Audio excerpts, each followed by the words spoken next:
الله أكبر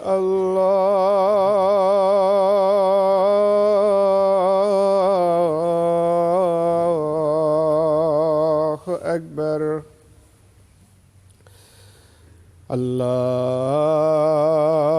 الله أكبر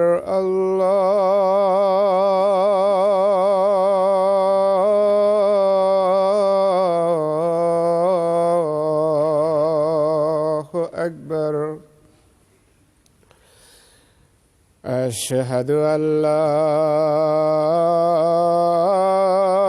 إله إلا الله أشهد أن لا إله إلا الله أشهد أن محمدًا رسول الله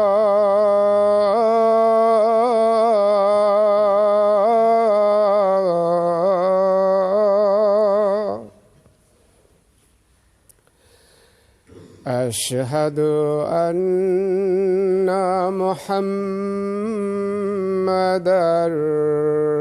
رسول الله حي على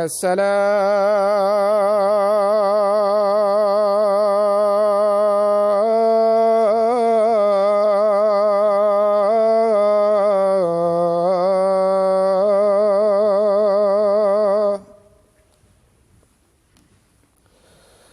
حي على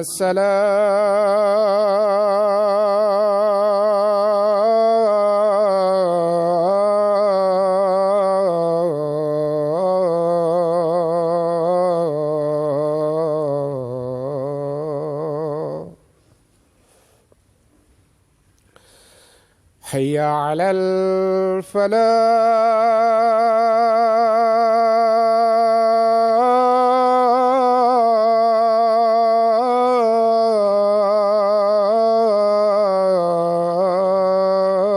الفلاح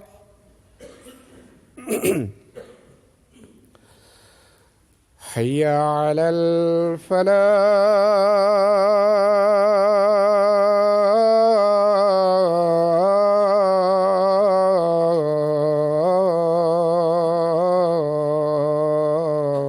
الفلاح الله أكبر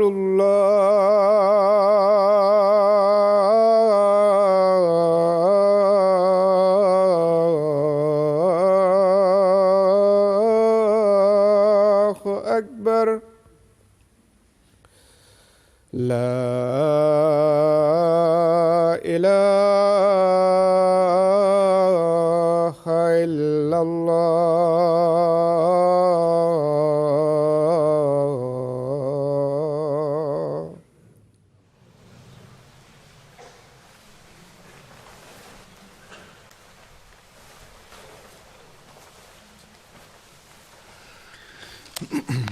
السلام علیکم ورحمۃ اللہ.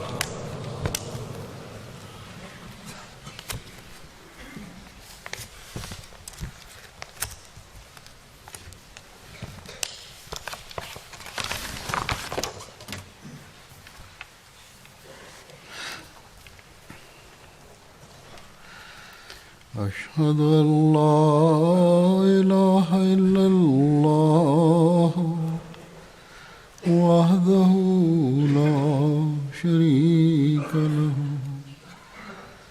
وأشهد أن محمدًا عبده ورسوله. أما بعد فأعوذ بالله من الشيطان الرجيم.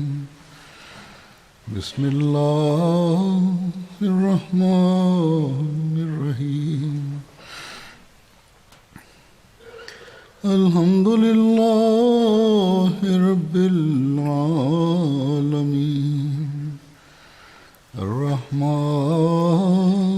الرحيم مالك يوم الدين إياك نعبد وإياك نستعين اهدنا الصراط المستقيم صراط الذين أنعمت عليهم غير المغضوب عليهم ولا الضالين.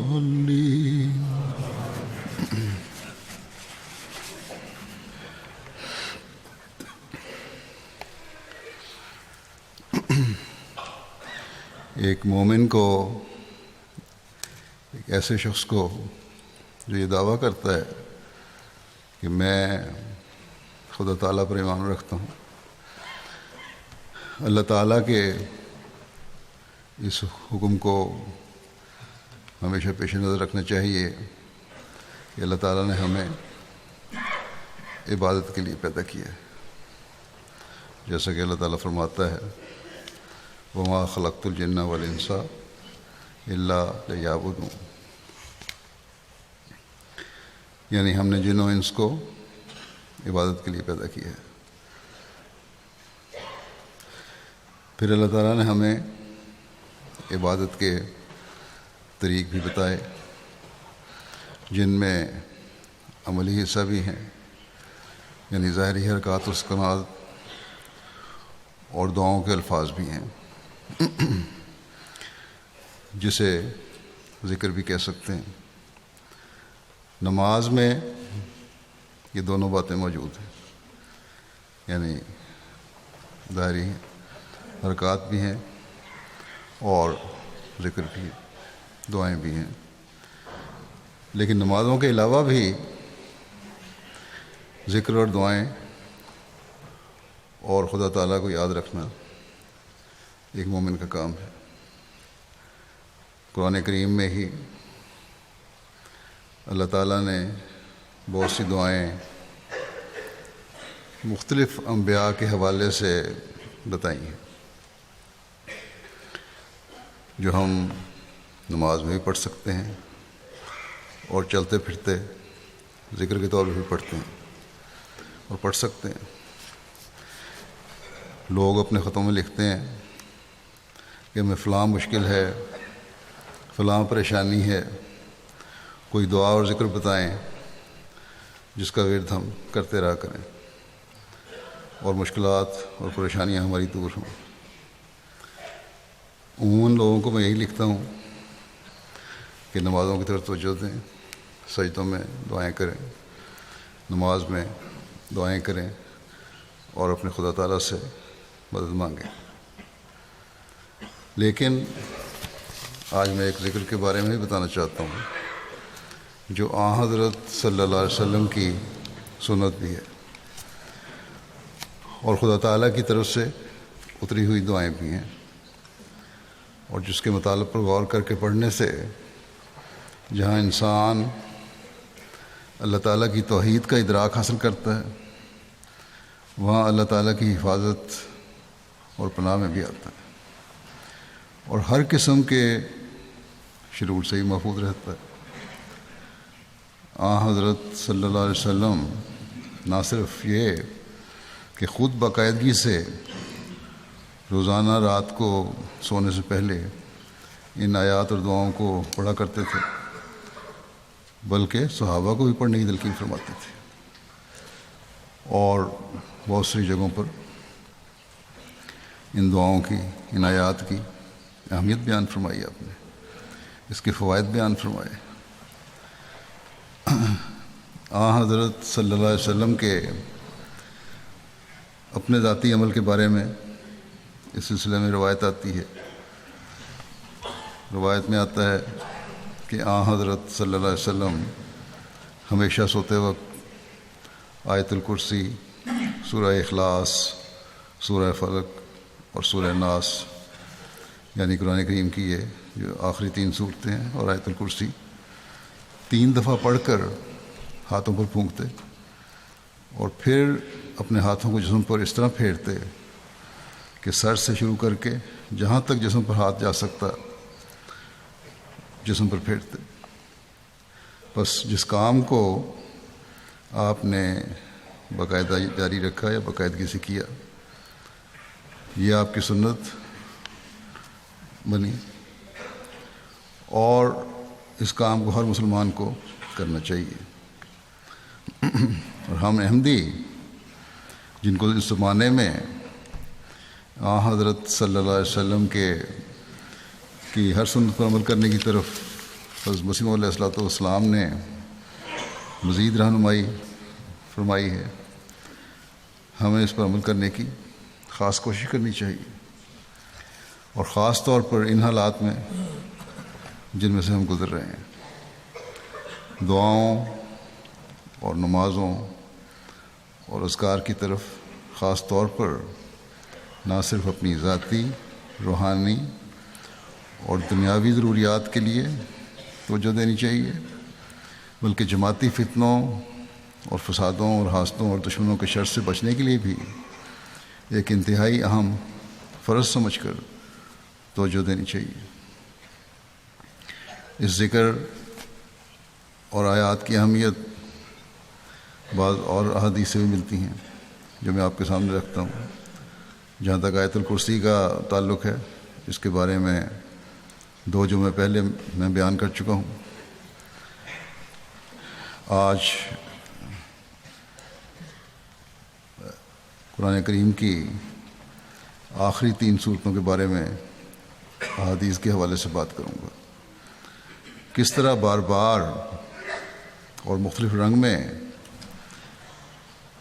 حضرت نبی کریم صلی اللہ علیہ وسلم نے اپنے صحابہ کو ان صورتوں کے پڑھنے کے بارے میں تلقین فرمائی. ایک روایت میں آخری تینوں کل پڑھ کر جسم پر پھونکنے کی حضرت عائشہ اس کے بارے میں اس طرح بیان فرماتی ہیں. فرمایا کہ ہر رات نبی کریم صلی اللہ علیہ وسلم جب بستر پر لیٹتے تو اپنی ہتھیلیوں کو جوڑتے اور پھر ان کو پھونکتے اور ان میں یہ پڑھتے قل هو اللہ احد وقل اعوذ برب الفلق وقل اعوذ برب الناس. پھر جہاں تک ممکن ہوتا یعنی 3 صورتیں پڑھتے، دونوں ہاتھوں کو جسم پر پھیرتے. آپ اپنے سر اور چہرے سے دونوں ہاتھ پھیرنا شروع کرتے اور پھر جو جسم کا حصہ آتا جہاں تک آپ کا ہاتھ جا سکتا تھا آپ 3 بار ایسا کرتے. آپ صلی اللہ علیہ وسلم اس کا اہتمام اس باقاعدگی سے فرماتے تھے کہ حضرت عائشہ رضی اللہ عنہا حضرت صلی اللہ علیہ وسلم کی آخری بیماری میں خود یہ دعائیں پڑھتی اور آپ کے ہاتھوں پر پھونک کر آپ کے ہاتھ میں آپ کے ہاتھ ہی آپ کے جسم پر پھیرتی. چنانچہ حضرت عائشہ کی روایت ہے کہ حضرت صلی اللہ علیہ وسلم جب بیمار ہوتے تو معوذات پڑھ کر اپنے اوپر پھونکتے. کہتی ہیں جب آپ کی بیماری سخت ہو گئی تو میں یہ صورتیں آپ پر پڑھتی اور آپ کے ہاتھ ان کی برکت کی امید سے آپ پر پھیرتی. بس یہ خیال حضرت عائشہ کو آنا یقیناً اس وجہ سے تھا کہ حضرت صلی اللہ علیہ وسلم اس میں بہت باقاعدہ تھے اور اس کی برکت کی اہمیت حضرت عائشہ پر خوب کھول کر واضح فرمائی تھی. پھر صحابہ کو ان صورتوں کی برکات اور اہمیت کا کس طرح احساس دلایا، اس بارے میں حضرت عقبہ بن عامر بیان کرتے ہیں کہ میری رسول اللہ کریم صلی اللہ علیہ وسلم سے ملاقات ہوئی. آپ صلی اللہ علیہ وسلم نے آگے بڑھ کر میرا ہاتھ پکڑ لیا اور فرمایا اے عقبہ بن عامر، کیا میں تمہیں تورات اور انجیل اور زبور اور فرقان عظیم میں جو صورتیں اتاری گئی ہیں ان میں سے 3 بہترین صورتوں کے بارے میں نہ بتاؤں؟ میں نے عرض کی کیوں نہیں، اللہ مجھے آپ پر فدا کرے۔ پھر آپ نے مجھے قل هو اللہ احد، قل اعوذ برب الفلق اور قل اعوذ برب الناس پڑھ کر سنائیں۔ پھر فرمایا اے عقبہ تم انہیں مت بھولنا اور کوئی رات ایسی نہ گزارنا جب تک تو انہیں پڑھ نہ لے۔ عقبہ کہتے ہیں کہ جب سے آپ صلی اللہ علیہ وسلم نے یہ فرمایا کہ تو انہیں نہ بھولنا تو اس وقت سے میں انہیں نہیں بھولا، اور میں نے کوئی رات ایسی نہیں گزاری جب تک میں نے انہیں پڑھ نہ لیا ہو۔ بس آپ کا یہ فرمانا کہ تم انہیں مت بھولنا اور کوئی رات ایسی نہ گزارنا کہ جب تک انہیں پڑھ نہ لو، صاف ظاہر کرتا ہے کہ آپ صلی اللہ علیہ وسلم خود بھی کس باقاعدگی کے ساتھ اس کو پڑھا کرتے تھے۔ اللہ تعالیٰ کے باتوں پر، احکامات پر، دعاؤں پر سب سے زیادہ عمل کرنے والے آپ صلی اللہ علیہ وسلم تھے، اور تبھی آپ دوسروں کو فرمایا کرتے تھے۔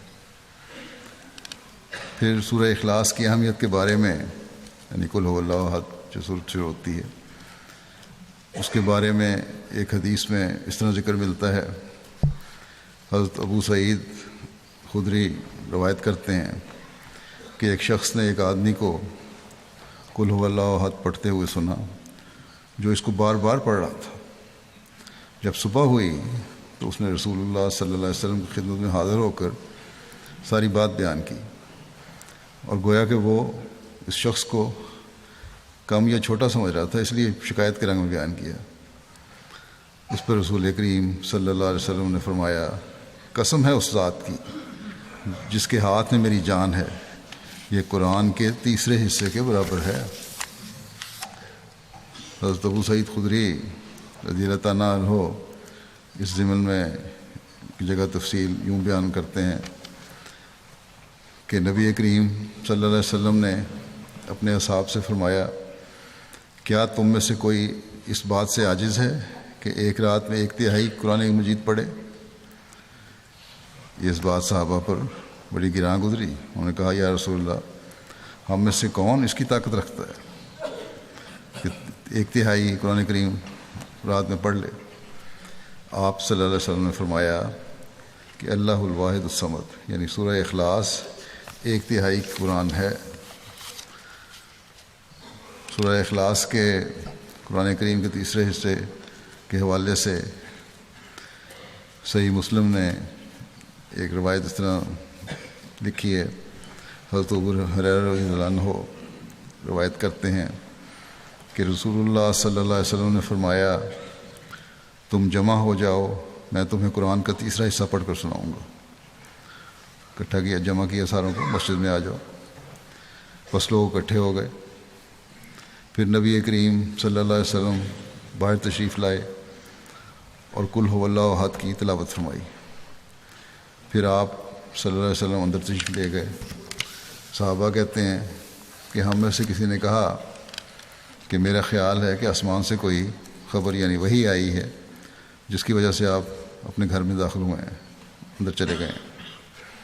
پھر نبی کریم صلی اللہ علیہ وسلم باہر تشریف لائے اور فرمایا میں نے تم سے کہا تھا کہ میں تم پر قرآن کا تیسرا حصہ پڑھوں گا۔ غور سے سنو، یہ سورہ اخلاص قرآن کے تیسرے حصے کے برابر ہے۔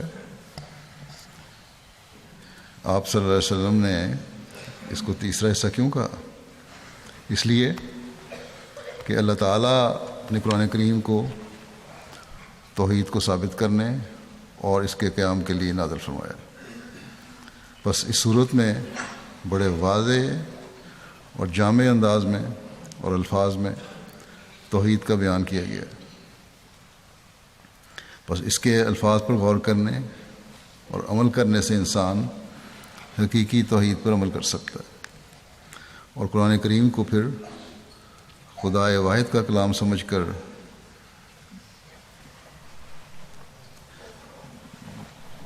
جب عمل کی کوشش بھی کرے گا تو گویا حقیقی توحید کو سمجھنے والا اور اس پر قائم ہونے والا ہو گیا، اور پھر قرآن کریم کی تعلیم پر مکمل طور پر عمل کرنے کی توفیق بھی ملے گی۔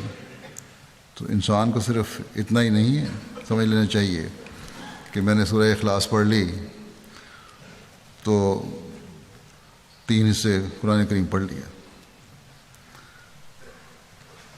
اس کا مطلب یہ ہے کہ تم لوگ اس کو پڑھو اور پھر توحید پر قائم ہو اور اس پر عمل کرو۔ اسی طرح بعض روایات میں بعض اور آیات بھی ہیں جن کے بارے میں حضرت صلی اللہ علیہ وسلم نے فرمایا کہ یہ 1 حصہ ہے، 1/4 حصہ ہے، 1/4 حصہ ہے، 1/4 حصہ ہے۔ تو اگر اسی کو لیا جائے تو گویا ان چند آیتوں کو پڑھ کر قرآن کریم لوگ کہیں کہ مکمل ہو گیا، جبکہ حضرت صلی اللہ علیہ وسلم کا اس سے مراد یہ ہے کہ یہ ایسی باتیں ہیں جن پر تم لوگ عمل کرو اور پھر قرآن کریم پر غور کرو، توحید کے قیام کی کوشش کرو، تو تبھی تم قرآن کریم کو پڑھنے والے ہوگے۔ اور قرآن کریم کیا ہے؟ قرآن کریم کی تعلیم توحید کے قیام کے لیے ہی ہے، جس کے لیے ہر انسان کو کوشش بھی کرنی چاہیے اور دعا بھی کرنی چاہیے۔ پھر حضرت عائشہ رضی اللہ عنہا سے ایک روایت ہے، آپ بیان کرتی ہیں کہ رسول کریم صلی اللہ علیہ وسلم نے ایک شخص کو ایک سریہ کا امیر بنا کر بھیجا، جنگ کے لیے روانہ کیا، جو اپنے ساتھیوں کو نماز پڑھاتا تھا اور قرات کا اختتام قل هو اللہ احد پر کیا کرتا تھا۔ جب صحابہ واپس آئے تو انہوں نے اس بات کا ذکر رسول اللہ صلی اللہ علیہ وسلم سے کیا، تو آپ صلی اللہ علیہ وسلم نے فرمایا اس سے پوچھو کہ وہ کیوں ایسا کرتا ہے۔ صحابہ نے جب اس سے پوچھا اس نے کہا اس لیے کہ یہ رحمان خدا کی صفت ہے، اس وجہ سے میں اس کو پڑھنا پسند کرتا ہوں۔ اس پر رسول اللہ صلی اللہ علیہ وسلم نے فرمایا تم لوگ اسے خبر دے دو کہ اللہ تعالیٰ بھی اس سے محبت رکھتا ہے۔ پھر بخاری میں حضرت انس کے حوالے سے حدیث ہے اسی بارے میں۔ حضرت انس سے روایت ہے کہ ایک انصاری آدمی مسجد قباء میں ان کی امامت کرایا کرتا تھا۔ وہ جب ان صورتوں میں سے جو نمازیں پڑھی جاتی ہیں کوئی صورت شروع کرتا تو پہلے قل هو اللہ یعنی سورہ اخلاص پڑھتا، جب اسے پڑھ لیتا تو پھر اس کے ساتھ کوئی اور صورت پڑھتا، اور ہر رکعت میں ایسا ہی کرتا۔ اس کے ساتھیوں نے اس بارے میں اس سے بات کی اور کہا کہ تم سورہ اخلاص سے شروع کرتے ہو اور پھر نہیں سمجھتے یہ صورت تمہیں کافی ہوگی، بلکہ ایک اور صورت بھی پڑھتے ہو ساتھ اس کے، تو تم اس کو یا تو تم اسی کو پڑھا کرو یا اس کو چھوڑ دو اور کوئی دوسری صورت پڑھو۔ اس نے کہا کہ میں تو اسے ہرگز نہیں چھوڑوں گا، اگر تم پسند کرتے ہو کہ میں اسی طرح تمہاری امامت کراؤں تو میں تمہارا امام رہوں گا، اور اگر نہیں تمہیں پسند نہیں ہے یہ تو میں تمہیں چھوڑ دوں گا، پھر یعنی کہ امامت چھوڑ دیتا ہوں گا، صورت کو نہیں چھوڑوں گا۔ وہ لوگ اس کو اپنے میں سب سے زیادہ بہتر سمجھتے تھے، انہوں نے پسند نہ کیا کہ اس کے سوا کوئی اور ان کا امام ہو۔ جب نبی کریم صلی اللہ علیہ وسلم کے پاس آئے تو انہوں نے آپ کو اس واقعے کی خبر دی۔ آپ نے فرمایا اے فلاں، جو بات تمہارے ساتھی تم سے کہتے ہیں تمہیں اس فعل سے کون سی بات روکتی ہے، یعنی کہ سورہ اخلاص نہ پڑھو یا وہی پڑھو اور دوسری صورتیں نہ پڑھو، دونوں وجہ کیا اکٹھی پڑھنے کی، اور کیا وجہ ہے کہ تم نے یہ صورت ہر رکعت میں لازم کر لی ہے؟ اس نے کہا یہ صورت مجھے بہت پیاری ہے۔ آپ نے فرمایا اس کی محبت نے تمہیں جنت میں داخل کر دیا۔ پھر حضرت ابی بن کعب بیان کرتے ہیں کہ جب مشرکین نے رسول اللہ صلی اللہ علیہ وسلم سے پوچھا کہ اپنے رب کا شجرہ نسب ہمیں بتائیں، اس پر اللہ تعالیٰ نے قل هو اللہ احد اللہ الصمد نازل فرمائی۔ پس صمد وہ ہے جو نہ کسی کا باپ ہے نہ اس کا کوئی باپ ہے، کیونکہ کوئی بھی چیز ایسی نہیں جو پیدا ہوئی مگر اس نے ضرور مرنا ہے، اور کوئی بھی ایسی چیز نہیں جس نے مرنا ہے مگر اس کا ضرور کوئی نہ کوئی وارث ہوگا، جبکہ اللہ عز و جل نہ تو وفات پائے گا نہ ہی اس کا کوئی وارث ہوگا۔ وَلَمْ يَكُنْ لَهُ كُفُوًا أَحَدٌ، کہا کہ اس کے مشابہ کوئی اور نہیں، اور نہ ہی کوئی اس جیسا، اور نہ ہی اس کی مانند کوئی اور چیز ہے۔ پھر ایک جگہ حضرت ہریرہ سے یوں روایت ملتی ہے بارے میں، اب بیان کرتے ہیں کہ رسول اللہ صلی اللہ علیہ وسلم نے فرمایا کہ لوگ آپس میں ایک دوسرے سے سوال کرتے ہیں، یہاں تک کہ یہ کہتے ہیں کہ اس کو اللہ تعالیٰ نے پیدا کیا، یعنی کسی بھی چیز کو اللہ تعالیٰ نے پیدا کیا تو اللہ تعالیٰ کو کس نے پیدا کیا۔ یہاں وسلم کے زمانے میں بھی سوال ہوتے تھے، آج بھی بڑے سوال اٹھائے جاتے ہیں۔ آپ نے فرمایا پس جب تم ایسے لوگوں کو دیکھو تو قل هو اللہ احد کہو، یہاں تک کہ تم یہ صورت ختم کر لو، یعنی سورہ اخلاص پوری پڑھو، اس کے معنی پہ غور کرو، تمہیں پتہ لگ جائے گا کہ اللہ تعالیٰ کو پیدا کرنے والی کوئی چیز نہیں، وہ ازل سے ہے اور اب تک رہے گا، ہمیشہ سے ہے اور ہمیشہ رہے گا۔ فرمایا کہ پھر اس کو چاہیے کہ وہ شیطان سے پناہ طلب کرے تو وہ اس کو کوئی نقصان نہیں پہنچا سکے گا۔ حضرت ابو ہریرہ بیان کرتے ہیں کہ میں رسول اللہ صلی اللہ علیہ وسلم کے ساتھ آیا، آپ صلی اللہ علیہ وسلم نے ایک آدمی کو قل هو اللہ احد اللہ الصمد پڑھتے ہوئے سنا، تو رسول اللہ صلی اللہ علیہ وسلم نے فرمایا واجب ہو گئی۔ میں نے پوچھا کیا چیز واجب ہو گئی؟ آپ نے فرمایا جنت واجب ہو گئی اس پر، جس اخلاص سے ہی پڑھ رہا ہے۔ پھر حضرت سہیل بن سعد سے روایت ہے کہ ایک آدمی نبی کریم صلی اللہ علیہ وسلم کے پاس آیا اور اپنی غربت کی شکایت کی۔ آپ صلی اللہ علیہ وسلم نے فرمایا جب تو اپنے گھر میں داخل ہو تو اگر کوئی گھر میں ہو تو السلام علیکم کہا کرو، اور اگر کوئی نہ ہو تو اپنے اوپر ہی سلامتی بھیجا کرو، پھر بھی السلام علیکم کہہ دیا کرو، السلام تمہیں مل جائے گا۔ اور ایک دفعہ قل هو اللہ احد پڑھا کرو۔ تو اس آدمی نے ایسا ہی کیا، یہاں تک کہ اللہ تعالیٰ نے اس کو اتنا رزق عطا کیا کہ اس کے ہمسائے بھی اس سے فیض یاب ہونے لگے، یعنی اللہ تعالیٰ نے اسے اتنا اس برکت سے رزق عطا فرمایا کہ وہ ایک وقت ایسا تھا کہ خود اس کو ہاتھ تانگ تھا، فاقے ہوتے تھے، اب اتنی کشائش پیدا ہوئی کہ وہ اپنے ہمسایوں کی مدد کیا کرتا تھا۔ بس جب انسان توحید کا سبق سیکھ لے اور اس پر عمل کرے اور تمام قدرتوں اور طاقتوں کا مالک خدا تعالیٰ کو سمجھے تو اللہ تعالیٰ پھر بے انتہا نوازتا ہے۔ اللہ تعالیٰ فرماتا ہے کہ وہ اور جگہوں پر بھی کہ وہ متقی کو ایسی ایسی جگہوں سے رزق دیتا ہے کہ جہاں سے وہ سوچ بھی نہیں سکتے۔ حضرت انس بن مالک سے مروی ہے کہ ایک شخص رسول اللہ صلی اللہ علیہ وسلم کے پاس آیا اور کہا کہ مجھے یہ صورت قل هو اللہ احد پسند ہے، تو آپ صلی اللہ علیہ وسلم نے فرمایا کہ تیرا اس صورت سے پیار تجھے جنت میں داخل کر دے گا۔ پھر حضرت جابر سے روایت ہے کہ رسول اللہ صلی اللہ علیہ وسلم نے فرمایا کہ جس نے ہر روز 50 مرتبہ قل هو اللہ احد پڑھی اسے قیامت کے دن اس کی قبر سے پکارا جائے گا کہ کھڑا ہو جا اور جنت میں داخل ہو جا۔ ابن دیلمی سے روایت ہے جو کہ نجاشی کی بہن کے بیٹے تھے اور وہ رسول اللہ صلی اللہ علیہ وسلم کی خدمت بھی کرتے رہے تھے کہ رسول اللہ صلی اللہ علیہ وسلم نے فرمایا کہ جس نے نماز میں یا اس کے علاوہ 100 مرتبہ قل هو اللہ احد پڑھا اللہ تعالیٰ نے اس کے لیے آگ سے نجات فرض کر دی۔ بس یہ اہمیت ہے سورہ اخلاص کی، اور جب ہم رات کو یہ پڑھیں تو اللہ تعالیٰ کی وحدانیت کو سامنے رکھتے ہوئے یہ ہمیں پڑھنی چاہیے۔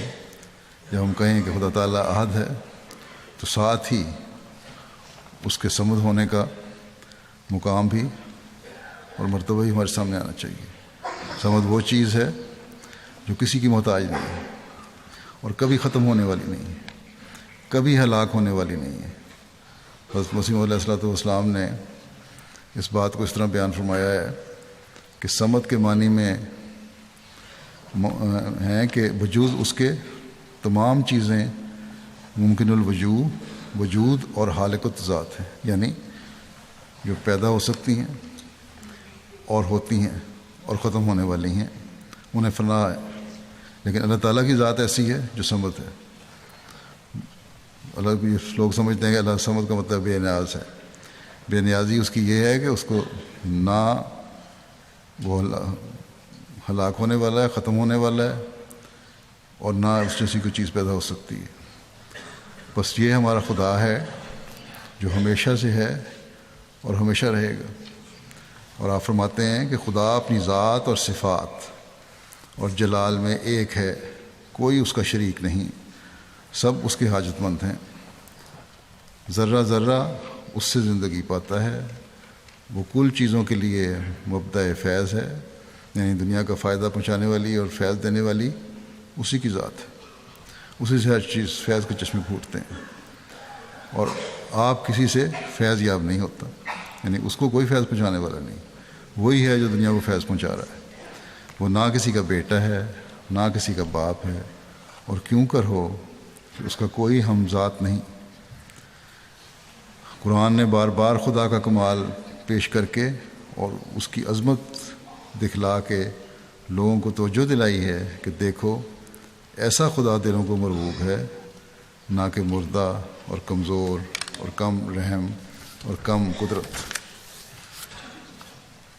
سورہ اخلاص، سورہ فلق اور سورہ ناس کے نازل ہونے کے بارے میں حضرت عقبہ بن عامر سے روایت ہے، وہ کہتے ہیں کہ حضرت صلی اللہ علیہ وسلم نے فرمایا کہ آج رات ایسی آیات اتری ہیں کہ ان جیسی پہلے کبھی نہیں دیکھی گئیں، اور وہ یہ ہیں، یعنی قل هو اللہ احد اور قل اعوذ برب الفلق اور قل اعوذ برب الناس۔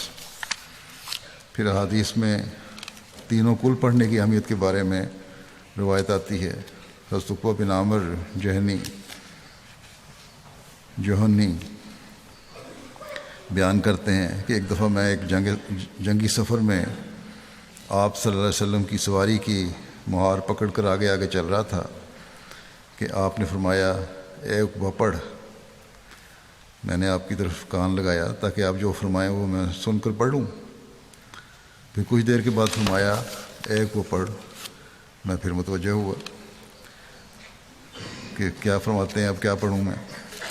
آپ نے تیسری مرتبہ پھر یہی فرمایا، تو میں نے عرض کیا کیا پڑھوں؟ آپ نے فرمایا سورہ قل هو اللہ احد۔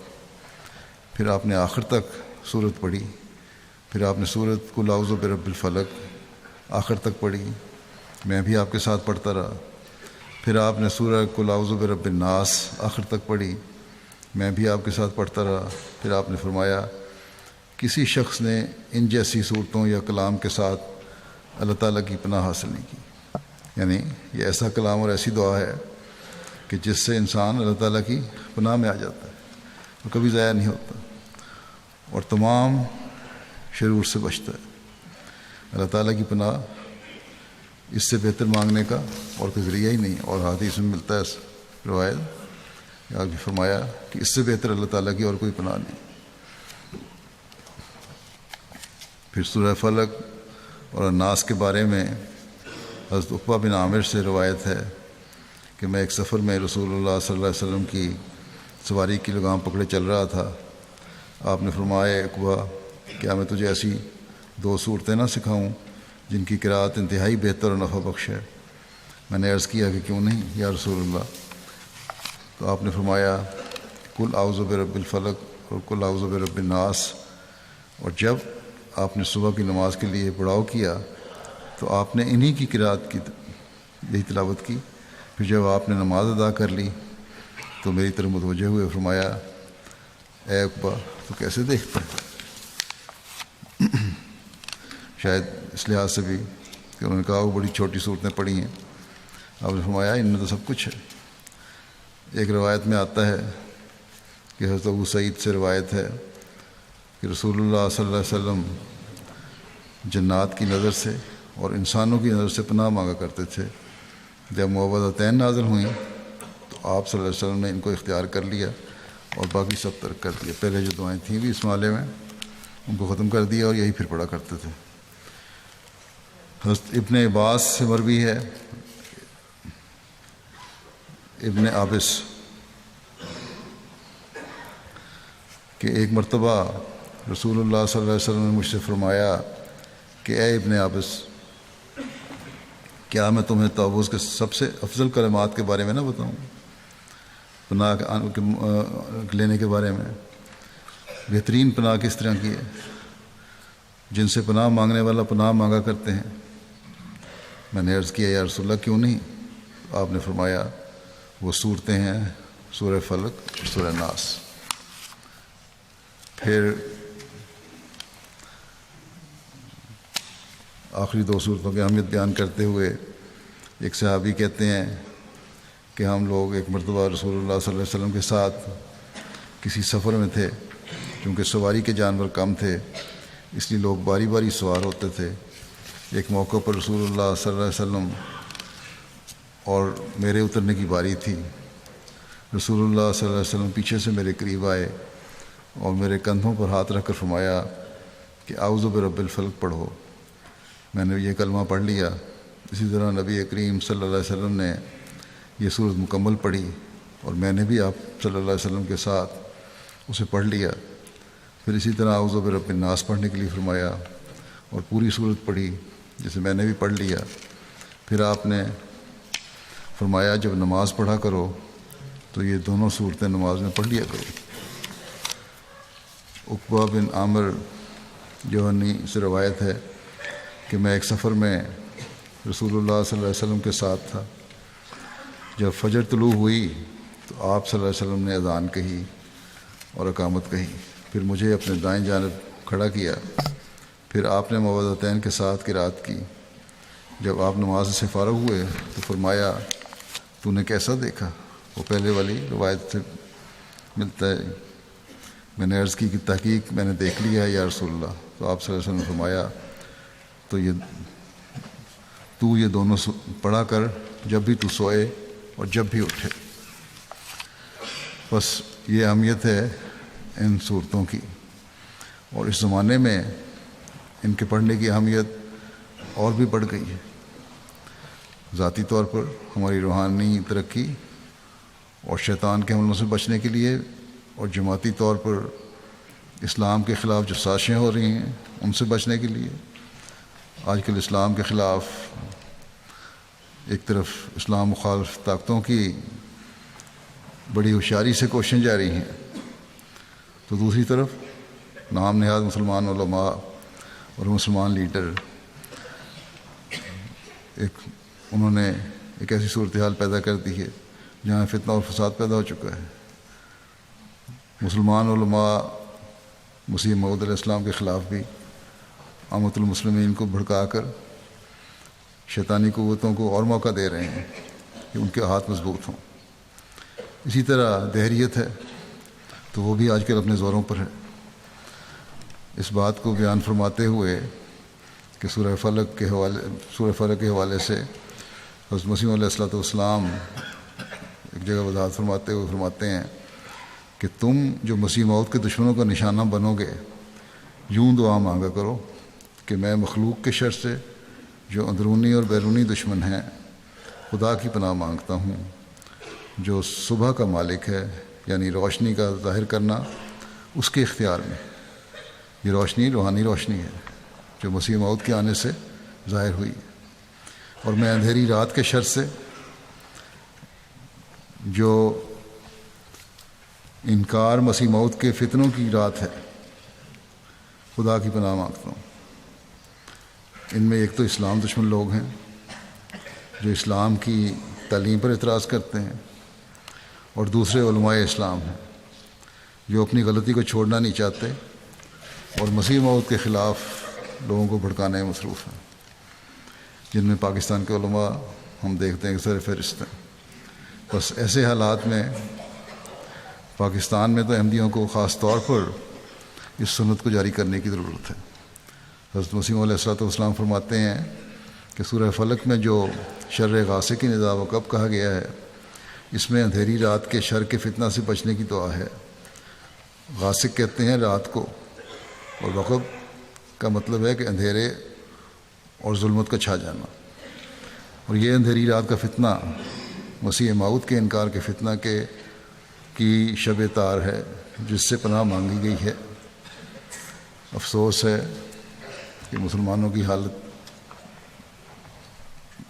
پر کہ اللہ تعالیٰ نے انہیں ایک دعا سکھائی، اور روشنی کے بعد اندھیرے اور ظلمات کے فتنے سے بچنے کے لیے حضرت رسول اللہ علیہ وسلم نے فرمایا کہ ان دعاؤں کو بلا ناغہ روزانہ پڑھا کرو، تاکہ توحید پر بھی قائم رہو اور اندھیروں اور ظلمات کے فتنوں سے بھی بچو۔ لیکن مسلمانوں نے اس کی پرواہ نہیں کی۔ مسلمان تو ان فتنوں میں ڈوب رہے ہیں اکثر، اور اسی وجہ سے آج دنیا میں غیر مسلموں کو مسلمانوں پر اعتراض کرنے کا موقع مل رہا ہے۔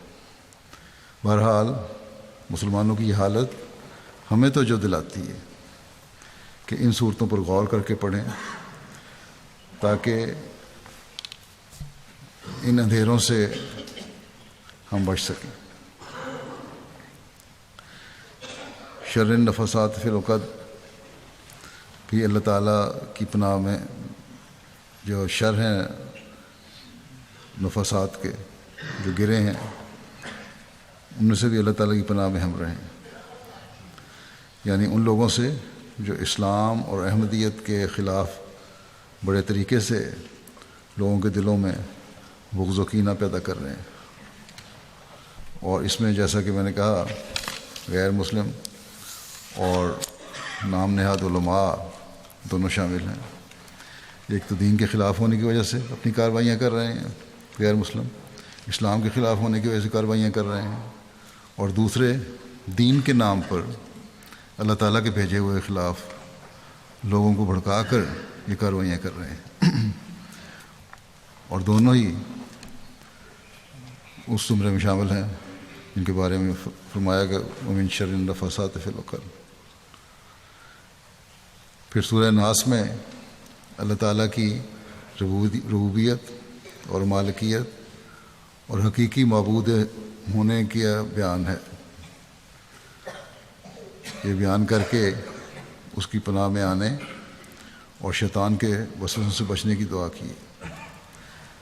آج کل دہریت اور دنیا کا بھی بڑا زور ہے، اور دنیا داری نے اپنے پنجے اس قدر معاشرے میں عمومی طور پر گاڑ دیے ہیں کہ بعض نوجوان اس سے متاثر ہو جاتے ہیں۔ بس یہ دعائیں جب ہم اپنے پر پھونکیں تو ساتھ ہی اپنے بچوں پر بھی پھونکیں، تاکہ ہر قسم کے شرور سے ہماری نسلیں بھی محفوظ رہیں اور دین پر قائم رہنے والی اور خدا تعالیٰ کی وحدانیت کو سمجھنے والی ہوں۔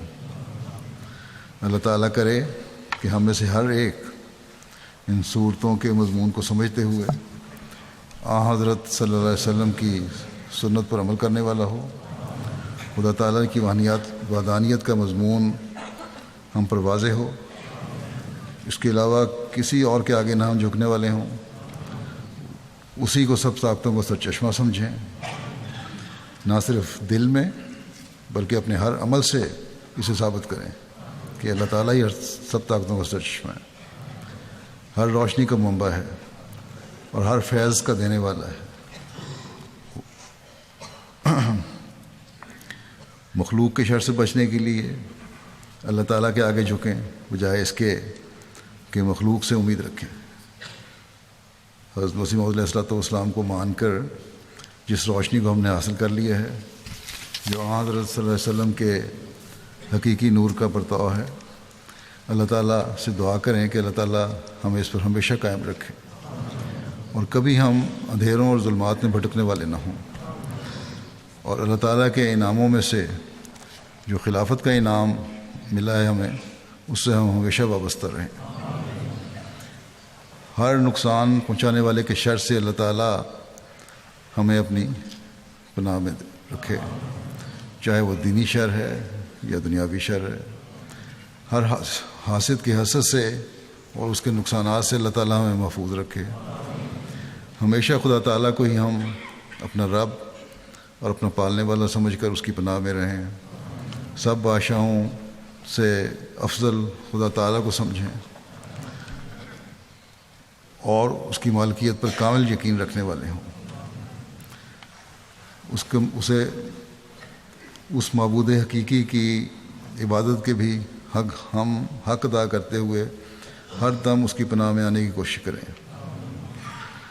وسوسے پیدا کرنے والوں کے شر سے بچیں. اللہ تعالیٰ کی پناہ میں آئیں اس سے. اپنے دلوں کو بھی ہر وسوسے سے پاک رکھنے کی کوشش کریں اور اس کے لیے اللہ تعالیٰ کی پناہ طلب کرتے رہیں. اللہ تعالیٰ ہمیں اس کی توفیق عطا فرمائے اور باقاعدگی سے سونے سے پہلے ان دعاؤں کو حضرت صلی اللہ علیہ وسلم کے حکم کے مطابق یہ آیات پڑھ کر اپنے پر پھونکنے والے ہم ہوں. اللہ تعالیٰ اس کی توفیق دے.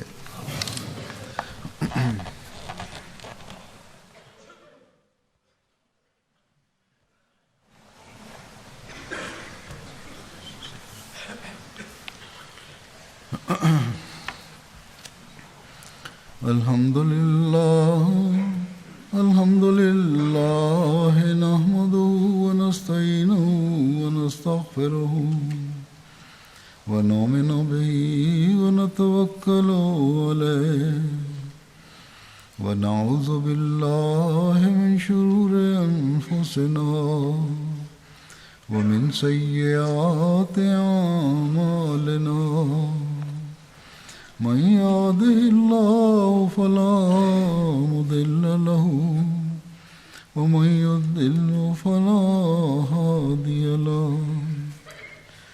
ونشهد أن لا إله إلا الله ونشهد أن محمدا عبده ورسوله. عباد الله رحمكم الله إن الله يأمر بالعدل والإحسان وإيتاء ذي القربى وينهى عن الفحشاء والمنكر والبغي يعظكم لعلكم تذكرون. اذكروا الله يذكركم وادعوه يستجب لكم ولذكر الله أكبر.